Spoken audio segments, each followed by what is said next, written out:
Hey guys, what is up? It is Bibs7 here again, and welcome to another RuneScape 3 vlog here today. In this video, I'm going to be talking about this week's game update, which did come out this morning, and they did have kind of a little surprise update for us this morning, although it's not like a huge thing or anything like that. But yeah, it is nice to see that they actually had some sort of content update in February, although they never released the month ahead. I'd heard some rumors about this update coming out at some point, like they had mentioned this quest type thing in the past. I haven't actually heard a whole lot about it, but they did come out with a quest today. It's called Once Upon a Slime, so really hilarious quest name. I'd kind of put this this quest on the same level as the Let Them Eat Pie quest in Burthorpe. It's one of those quests that's just kind of it's just kind of there. Not that interesting story wise, and really not that interesting content wise either. You just go around, talk to a bunch of people, and it's kind of meant to be like a funny type joke quest, which they definitely are okay to have. It's just not the most exciting thing to have come out after such a lack of content recently. But I already completed the quest here on my hardcore, so we now have 410 quest points in the game, which is nice, I guess. Moving slowly towards our next magical dice at 425, of course. But yeah, it's really, really short and really easy. There are, I don't think, any requirements at all. Let me just pull it up really quick. It's Once Upon a Slime. And the scroll bar is not doing too good for me. So here it is. Okay, I can't look at it here. Yeah, there's no requirements according to the update page, so no requirements at all, and you just have to go to Remington, which I really don't like how Prif is a separate area on the map. How do you even use the map? We want the surface. So you just go to Remington here, and the quest icon's actually still on the map for me, even though I completed it. But yeah, you go to Remington here and talk to the guy Peter, and then you literally just talk to him.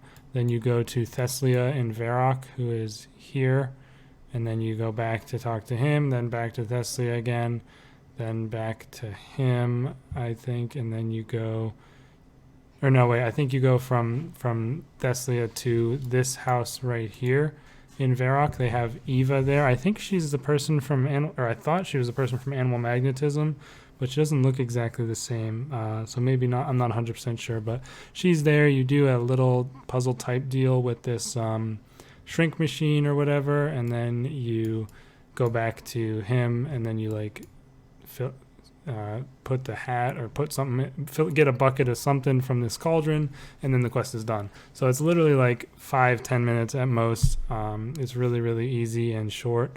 I didn't read any of the dialogue really, but I could kind of tell, like from what I glimpsed while spacebarring, that it's just meant to be like a funny joke type quest. I mean, they had that slime event a while back in Burthorpe, or not Burthorpe, Remington. So this is, I guess, kind of like going off of that in a way, like the slime guy is back. So yeah, it is a permanent quest, although it does have a somewhat Valentine's Day theme. So I guess that's why it came out around now.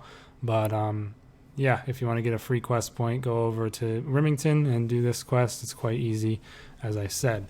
But other than that, there were also some actually pretty significant patch notes this week that you definitely are going to want to know about. So we'll get into those now. So the quest is quite small, of course. But yeah, again, I mean, I always like having quests come out, although this is obviously not the best one. I'm really looking forward to hopefully some new quests later on in the year that will expand on some of the storylines further.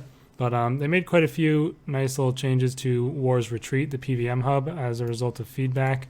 So one of them, which some people might like, I've never actually used it myself, but the adrenaline urn can now be filled at the adrenaline crystals, which I think is pretty crazy because you can fill it up to like, I think 1,000%, which would normally take quite a while.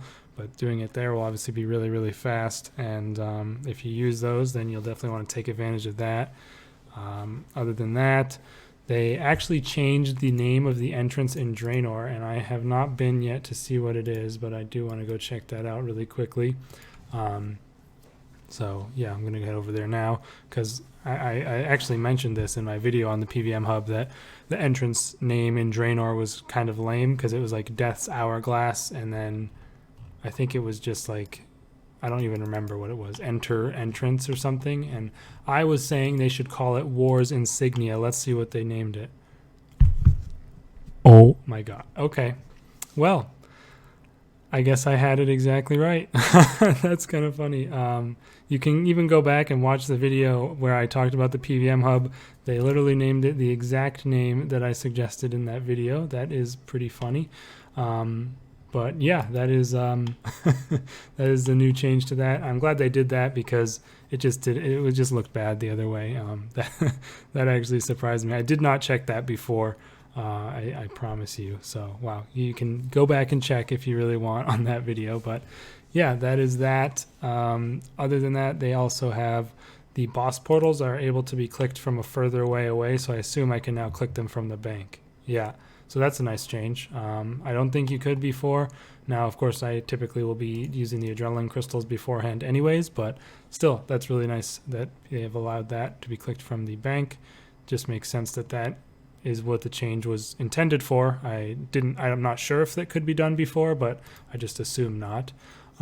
They've also made it so that the teleport to War's Retreat will clear active combat effects. I think there was an issue before where this teleport would actually allow damage being done to you during the teleport animation to go through when you get there, and that could easily get you killed, especially at stuff like Calfight King. If you mess up the green and you're trying to avoid it by teleporting out, it is possible to die. I think that it is, they say such as bleeds, but I think that will count for all damage, I'm hoping. And unfortunately, they added this stupid thing where entering War's Retreat will now turn your camera around actually, if it looks like this, that's not too bad, but let me see. Like if I turn my camera like this and then I teleport, what happens? Okay, so I kind of don't like that. I don't really like when they turn your camera without asking, or like without you wanting to turn it, like they just automatically turn it. It's not my favorite thing in the world, although it kind of makes a little bit of sense for this because, you know, it'll put you in the direction you tend to want to be in. You can just barely click on the altar from here. So yeah, I don't know. I'm not a big fan of the forced camera. Like if I want, while I'm teleporting, I can just click this right here and bam, I'm facing north and I don't have to worry about it. So I see people complain about that on Reddit, which I kind of agree with. I hope they revert that, as that was a bit annoying at the Max Guild as well, and I think it still exists. But big change right here as well in the patch notes to Araxor, which I obviously have been doing quite a lot on this account. A massive change, honestly, to Path 3.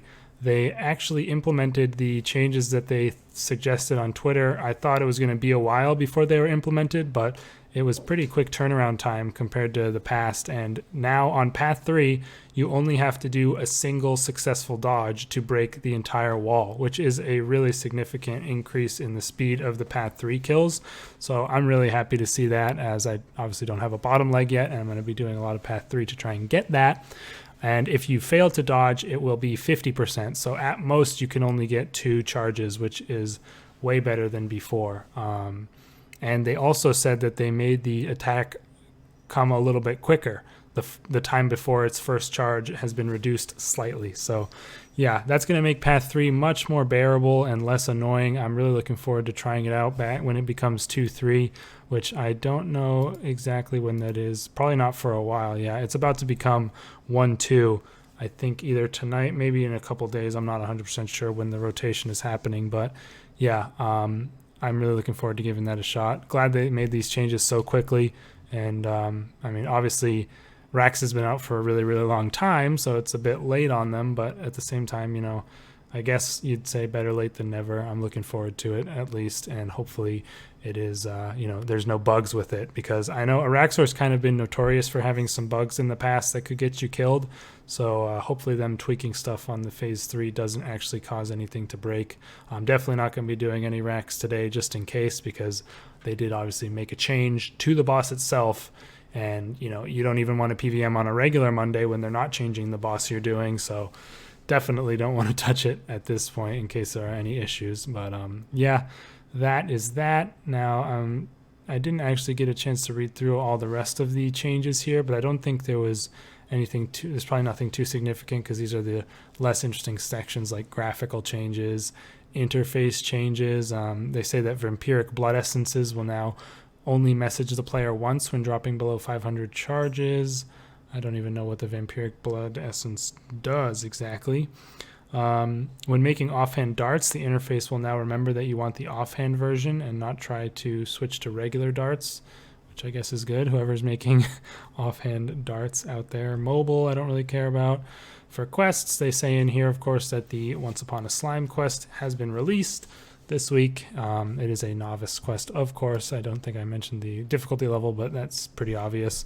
Other than that, they have a couple of things in here about Fremennik sagas. They now appear as started when you finish the abridged saga and completed when you finish the unabridged, which makes sense considering unabridged is the way you need to do it for the achievement and stuff. Players can now advance the Spirit of Summer quest when using a Supreme Growth Potion to grow the Limport root. That's a nice little change, because previously you had to wait. Oh, I hope you can do that with like the Forgettable Tale quest and stuff. That might make those quests a little bit less annoying, because and also maybe Garden of Tranquility. Hopefully they'll update all these quests to make that possible, because those are obviously some of the worst quests in the game, because you have to wait for the stuff to grow before you can complete it. And it'd be really nice if you're able to go ahead and have that happen automatically with the growth potion. So that would be pretty sweet. Other than that, they put moss golems under skilling. I don't know if I agree with that. Slayer, I guess, can be considered skilling, but at the same time, like, weird that they have that. Let's see. Smelting gauntlets now count towards the blacksmith's outfit set bonus. I wasn't aware that they didn't before, so good. That's good, I guess. Daily fishing challenges can now be completed when the Fury Shark outfit is consuming the fish. Another little thing left over from the daily challenge rework, which they had an issue with, things like Signs of the Porter preventing challenges from advancing. Hopefully that's the last thing that was broken. They've actually nerfed the price of sundry growth potions. They made it, they increased it by, what is that, 150% from 400 to 1,000. Not sure why they did that, although I saw some people in my clan talking about it. Apparently they were a bit overpowered as they were, even though they were meant to be less overpowered because of this change. But that'll probably make them near useless, being 1,000 beans each, but maybe not. I'm not too sure. And then we have the large other section here. I don't think there's anything in here that I can see that is worth mentioning. So yeah, that's going to go ahead and be the end of this video, I guess, you guys. Some pretty big changes this week outside of the new quest. The War's Retreat changes are quite nice. I still can't believe I said the exact name that they actually ended up changing it to. That's pretty funny. And really, really nice change for Araxor Path 3. So get out there and do some racks. Make sure there's no bugs on it so I can go ahead and do it later on my hardcore. But anyways, guys, I hope you all enjoyed this video. Let me know your thoughts on it down in the comments. If you missed it, I did upload a Hardcore Iron Man progress video out yesterday. It was quite late, though, so you might not have seen it. It was a pretty sweet video, though. I got a pretty lucky little drop in there if you want to check it out. And I'll have another one out on the weekend as usual. Thanks for watching, you guys, and I'll see you in the next one. Peace out.